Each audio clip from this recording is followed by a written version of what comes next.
Hello guys, if you want to play online head-to-head matches in Madden 27, there are a couple of different ways you can do it, depending on how you wanna play.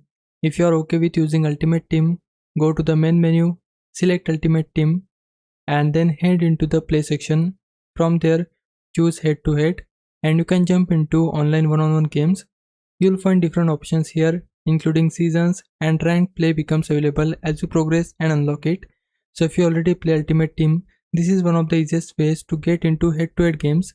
But if Ultimate Team isn't really your thing, you can also play head-to-head without using it. From the main menu, go to Online Head-to-Head. This section includes both competitive and ranked games, so you can choose the type of match you wanna play. For a quick one-on-one game, select Quick Match and Madden will match you up against another player online. You can also play against a friend if you want to set up a match with someone you know. And if you are specifically looking for a ranked head-to-head games, this is the mode you'll want to use. After playing a few matches, you'll start building up your ranked record and total.